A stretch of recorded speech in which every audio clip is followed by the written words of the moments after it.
another episode of Frenchie's Forge. I'm looking at myself in the camera, but realizing that the lens is right there. Welcome back. Now we're looking at you. Thanks so much for tuning back in. Appreciate you checking out part number 2 for the Tonto with Scabbard build. We left off last with grinding in the bevels with this thing and cutting out the wood.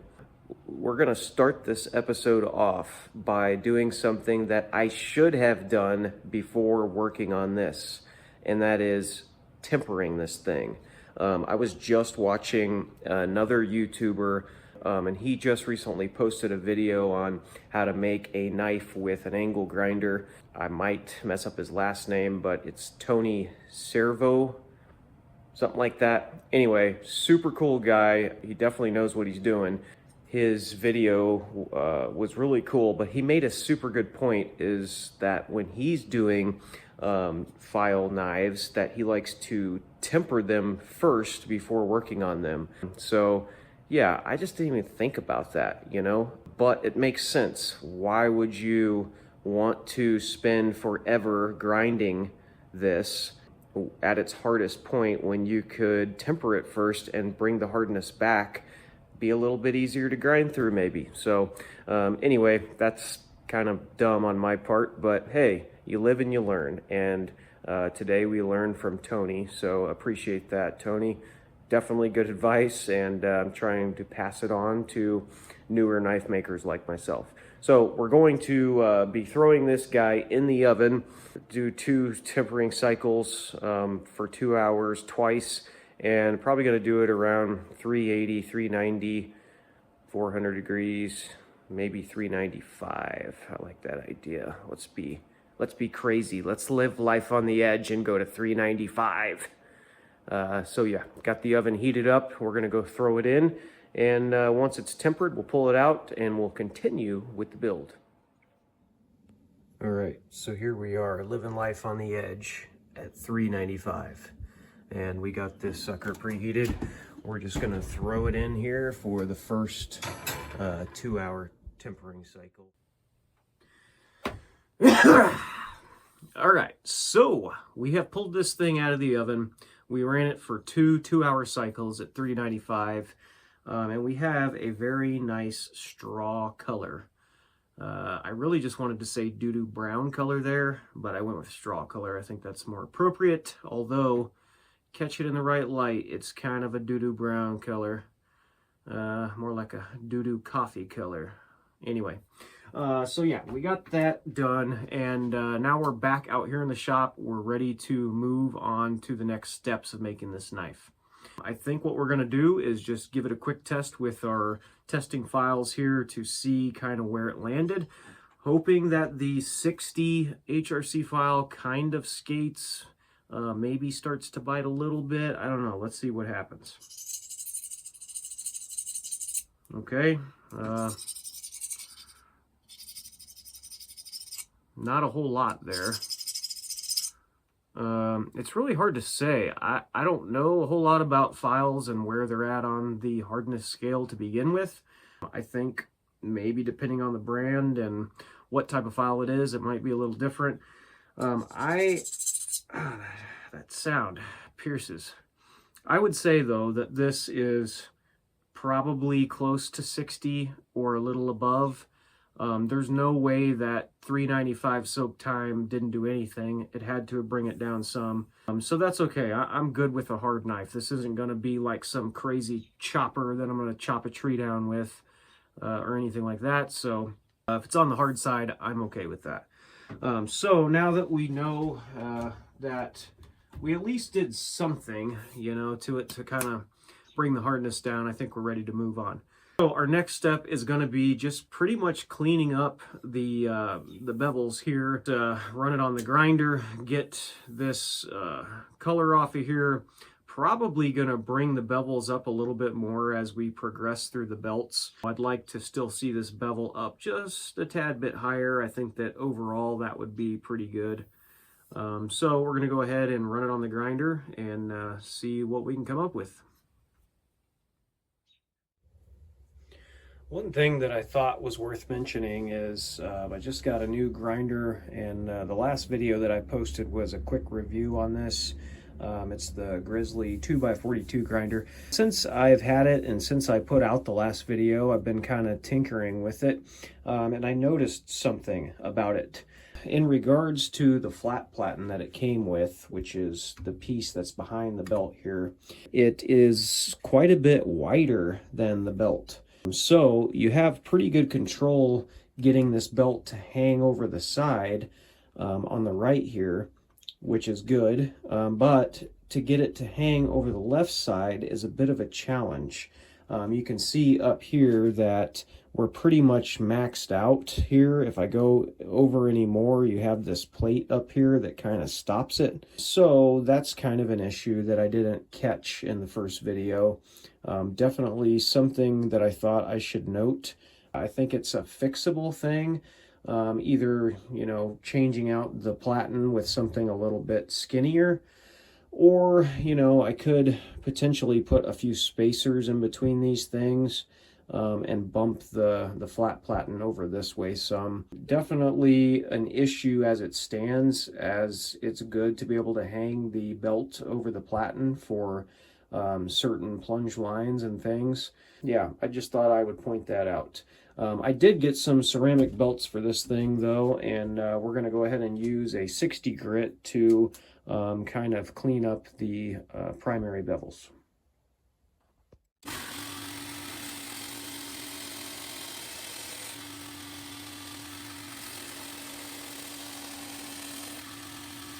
Yeah, even a couple of passes with this wider belt and a good ceramic belt, man, what a difference in what this thing can do. Now that was at like speed 18, which would be like a low to medium speed. So, you know, right off the bat, you can really tell that this thing is going to pay off tenfold as far as a time saver goes compared to the old 1x30. Anyway, very, very cool. I'm going to keep going with this, and we're going to get these cleaned up on both sides, and we'll cut it back on when I think we're getting close to getting there. All right, so now that we just have the bevels touched up real quick on the belt sander, there's obviously still a lot of work to do with this, but I'm ready to move on to the shoulder area so that we can get the guard going on this.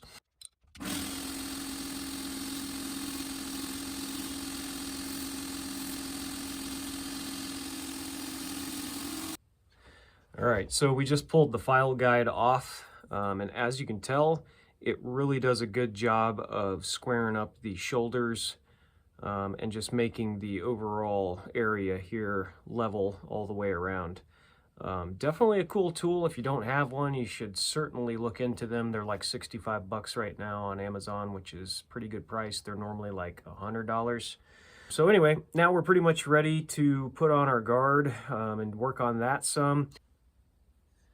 All right, now that we know about where we need to cut this brass at, you could see it in the light there, just kind of scribed a little line here. We're going to go ahead and trim this off.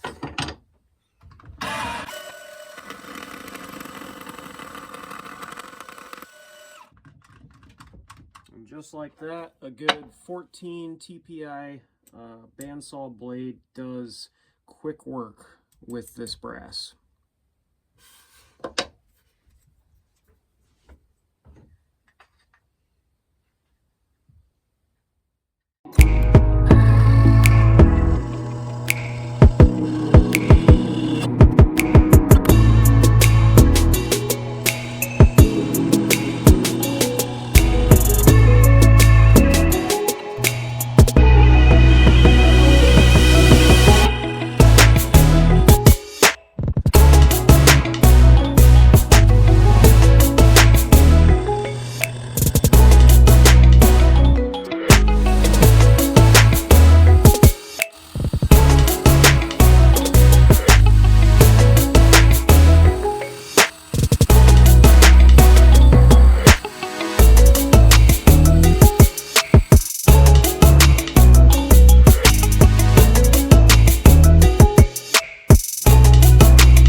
right there, I just cut the habaki, or habuki.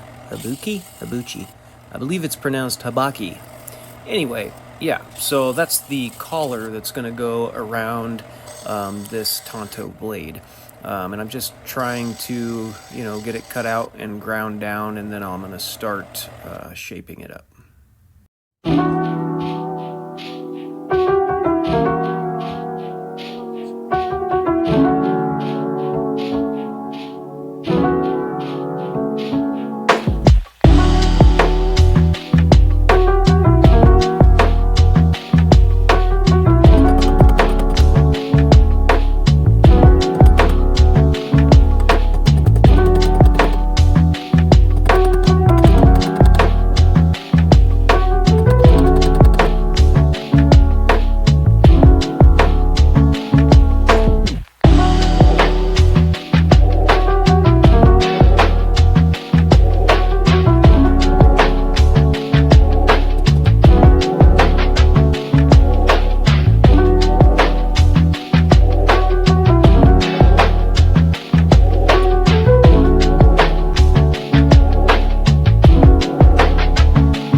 So the last clip you saw me making the habaki, and that turned out pretty good. First one that I've ever made.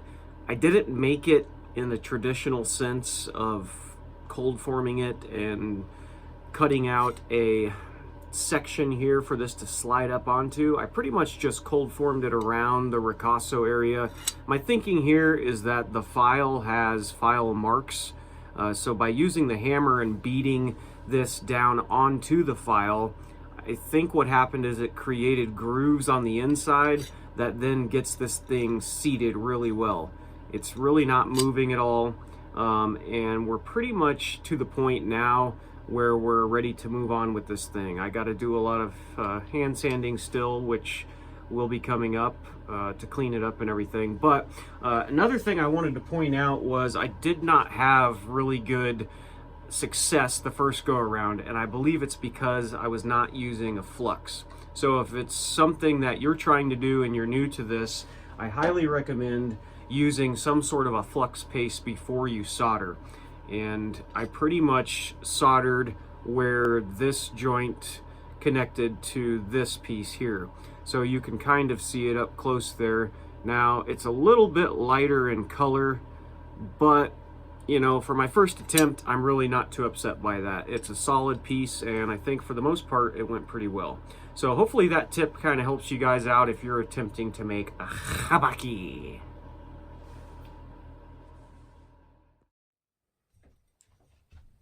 Now that we have the habaki put on, and we've got a lot of the rough marks ground out of it, we're pretty much sitting at a good spot to move on. We do have the bevels cleaned up, the initial bevels here, and for the most part they're looking pretty good. Still some hand sanding to do, but now we're ready to go ahead and grind in this front swedge, or the other cutting edge on the end of a Tonto. Now to accomplish this, I'll bring you over here and show you. I have the GRIZZLY grinder set up with the platen tilted back and then the work rest leaning back as well. And my thinking here is that by putting it down on here like this, I'll have a real steady platform to put it on. And really what I'm trying to avoid, it's going to be kind of hard to explain this, but as you can see here, the tip of this isn't a perfect triangle. It has a bit of a flat point here at the beginning, and then it starts to draw down to the edge. So I don't want to stick this up on the belt parallel to this edge, because then we'll start biting into this. What I'm going to try to do is put the belt parallel to the flats here, which will then start grinding away more of the thicker stuff, leaving this edge, the skinnier edge down there. And then hopefully that'll leave a pretty good transition from, you know, a bit of a thicker tip up here down into the apex of the edge. So to accomplish that, I'm going to pretty much be holding it a very particular way. Let me see if I can kind of show you. So on the work rest here, instead of pushing down here and tilting it down, I'm going to be pushing it back here and keeping the blade flat. And as I move up to the belt, it's going to start grinding away up top here before we start grinding away at the already thin edge here. So I've got a 60 grit belt on here and everything's good to go. I'm going to go ahead and start cutting these front bevels in.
Alright, so that last clip there hopefully helped explain kind of how I got the